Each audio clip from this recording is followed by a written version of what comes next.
The Age of the Ring is a total overhaul mod for the classic RTS game Rise of the Witch King. This mod is unlike any other out there for the BFME games. Currently in development by a team of only 10 people, though it had exceeded this in the past, over the course of some 8 years, it is incredibly well polished and professional, feeling like it was made by a AAA studio, from its simple 2D art right up to the overhaul of the old 3D graphics and creation of their own original 3D animations. This feels like the official sequel to BFME 2 we never got.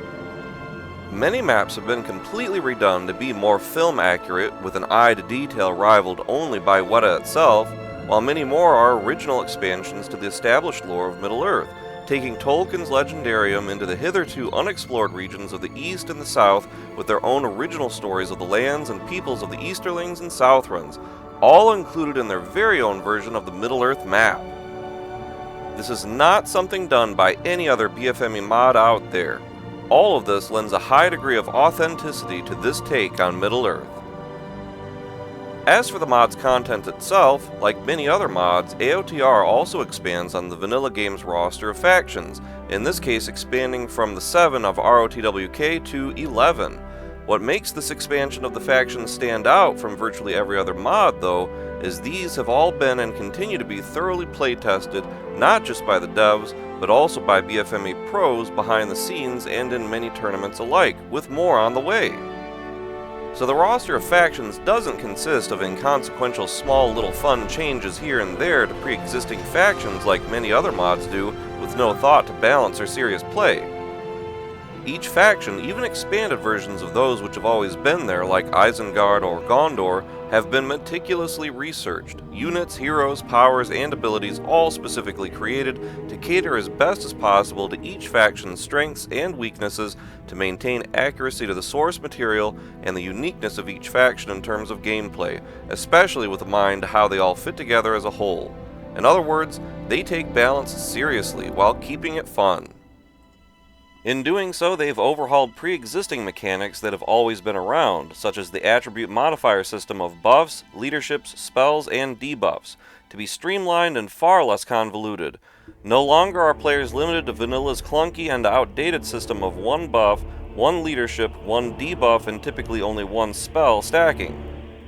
Now all such attribute modifiers stack without limit, including rare ones such as speed, trample, and poison, freeing players up considerably in terms of creativity and team play dynamics for some incredibly potent combos.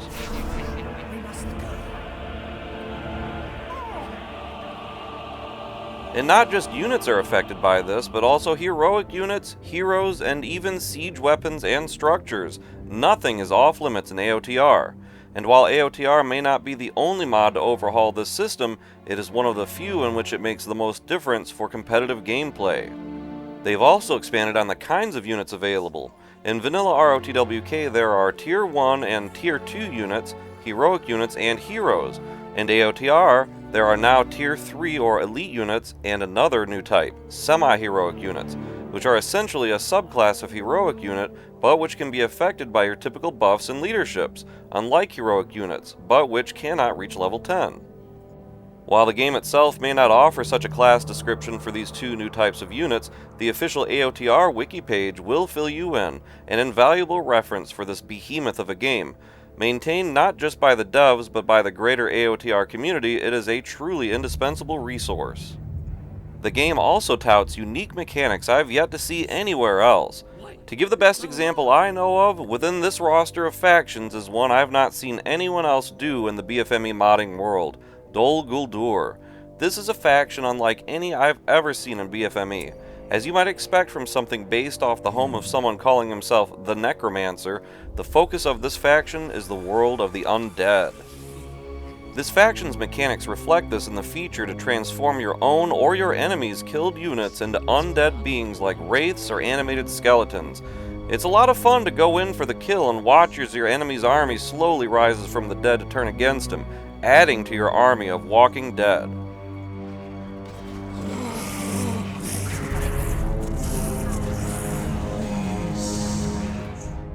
An all-new mechanic implemented in one of the latest patches is how they've overhauled the AI to now engage with your troops instead of always making a beeline straight for your farms, avoiding your troops as has always been the case.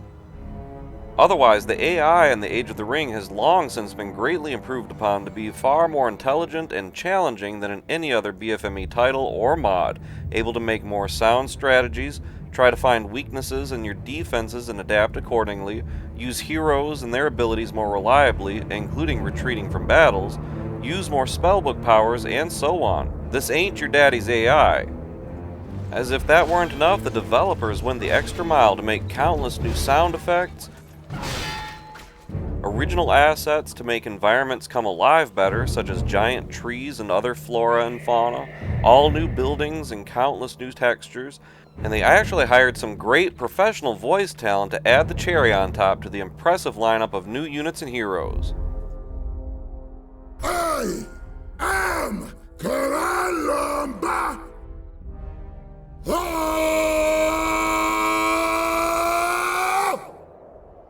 Like unto countless choirs.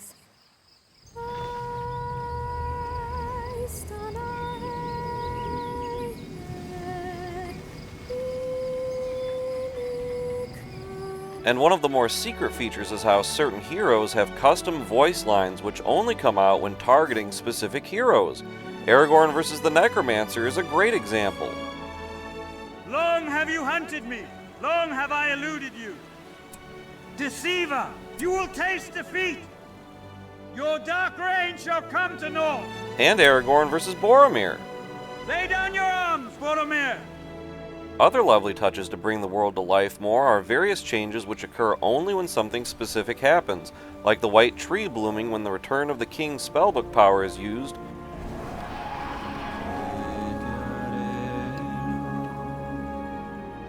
or the Woodland Realm faction structures having green leaves instead of red when on certain maps. But it doesn't stop there. This mod also takes the already existing factions and changes them even further to make alternate versions of those factions, or whole new factions altogether. Case in point, you can play the Shire. It's a lot of fun, and it uses the classic BFME 1 build plot system to boot. We have a new sheriff's office. And in an upcoming update, you'll also be able to play the Ruffians, infamous of course from one of the last chapters of the books, The Scouring of the Shire, in which Saruman takes over the Shire with a band of ne'er-do-wells, and our Hobbit heroes must rally the Shire folk in one last battle to free their home for good. Where else can you get both of these amazing factions in BFME? Other alternate or sub-factions include ones long asked for in the BFME community, such as the Easterlings and Arnor, complete with their own heroes, unique units, spell books, voice lines, structure art, and so on. There are 12 of these sub-factions currently, with more on the way. And the great thing is, you can instantly make your own custom maps with these factions in the launcher's map generator feature to play solo or with your friends. This includes being able to play a fully fledged Last Alliance alternate faction in a future update. Again, not something you can find in any BFME title or mod. Right now, though, you can play a version of the Last Alliance faction in the mod's overhauled War of the Ring mode, which places you right in the middle of that war at the end of the Second Age, with all of the legendary figures you'd expect, such as Gil-galad, Elendil, Isildur, and even his brother Anarion. All this and more in a limited map that accurately reflects the geopolitical landscape of the end of the Second Age, such as Gondor being far smaller, and Gil-galad rallying the various allies taken from posthumously published works of author J.R.R. Tolkien, such as Amdir and Orifer. Like so much else, this Last Alliance scenario is not something found in any other BFME mod. And as mentioned, the War of the Ring mode itself has been completely overhauled from the ground up, not just including the whole new map, which is incredible in and of itself, but a massive expansion of its territories and a whole new way to play. Vanilla's War of the Ring counts 43 territories, whereas AOTR's is 173. It offers unique mechanics such as fast travel via the all-new dock system and an amazing expansion of territory and regional bonuses via the new sub-region system. What's more, it has completely redone Vanilla's RTS system to make it more streamlined and to focus the game much more on the overworld map, making more of the ring games flow faster and feel more like a classic board game. And gone are the days of the persistent unit mechanic where you could cheese the system in a single RTS match by carrying a whole army into the overworld. The Age of the Ring goes a step beyond to provide extra gameplay value by also including secret units found in only certain modes or scenarios, but not others. For instance, its overhauled War of the Ring mode has exactly 3 hard-to-acquire units that can be played nowhere else in the whole game. And there are quite a number of other units and heroes from, say, the alternate factions that, while not hidden or secret, are nonetheless able to be played only in those sub-factions. Similar to this, there are also fun little Easter eggs hidden throughout the various lands to scratch that itch. It's details like all these which encourage players to step into unfamiliar territory, rewarding them for their curiosity to explore all the game has to offer and bringing the world of Middle-earth to life that much more in the process. In regards to the game's maps, in normal skirmish mode, there are now at least twice as many as in vanilla, with more being added all the time. This includes fortress maps. In the vanilla games, there are precious few of these, but as mentioned before, in AOTR, great attention has been paid to bringing the iconic locations to film-accurate life while adding a slew of original locations.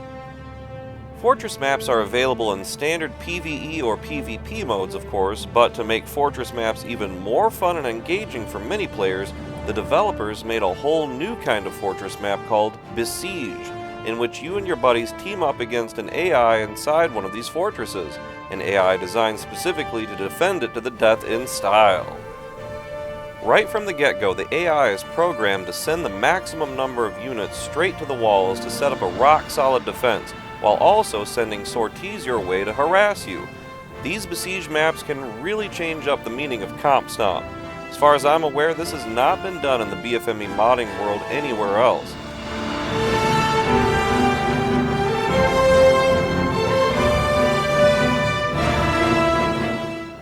And the Defender's heroes will typically be recruited starting at level 10, a sure way to rock your world starting off.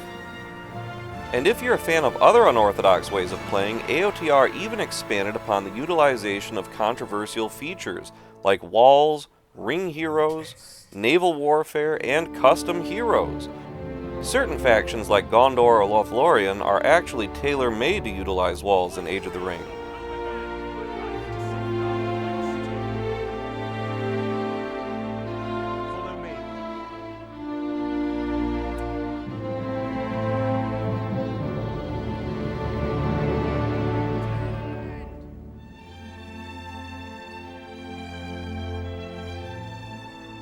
And as for custom heroes, there has been a whole new class added, the Mound Dweller, complete with its own unique ability set.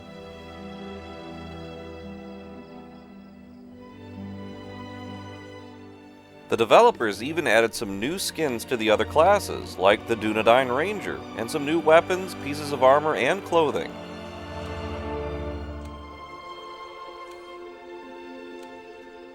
And if you like playing with ring heroes, there are now 7 of them in the main factions. A new one ring to rule them all, one ring to find them, one ring to bring them all, and in the darkness bind them. Fall at my feet, and you will know triumph. Each has its own unique set of abilities and powers. Each evil faction gets a different one, while the good factions have Frodo and Bilbo Baggins themselves. And certain alternate factions have their own versions, and in future updates there will be even more. While naval combat has never exactly been the forte of BFME titles, it also has received some attention, such as fishing boats, which act as farms on the water, an all-new ramming feature for your ships, and what amounts to a hero ship with its own unique abilities and powers.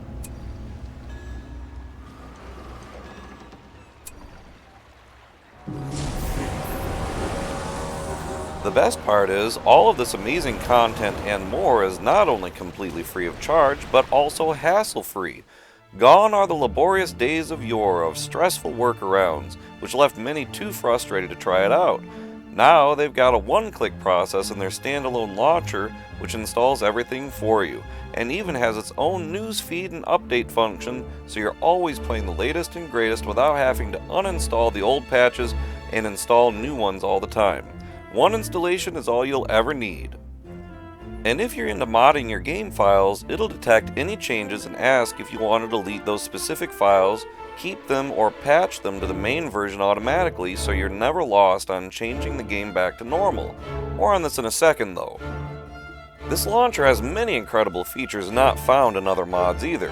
For instance, if you're one who has been annoyed with the unnaturally jarring team colors, these guys discovered how you can turn off team colors for yourself, while other players who may want them on can still use them and you don't have to see them.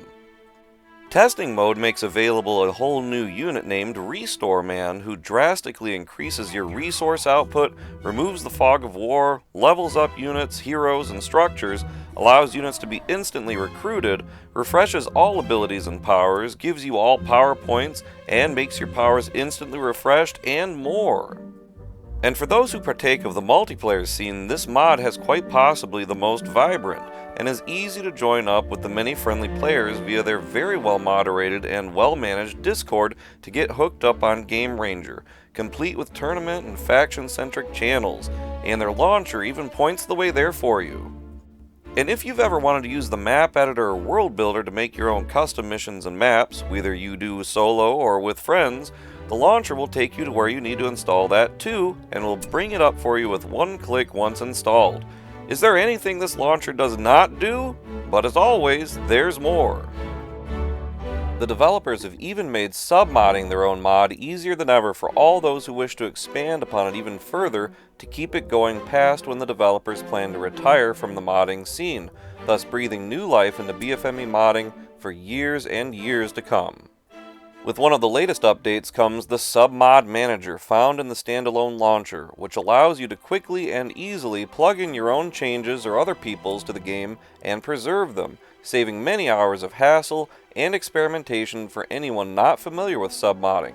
So this manager keeps submodding accessible and easy for all audiences, whether just starting or a seasoned pro.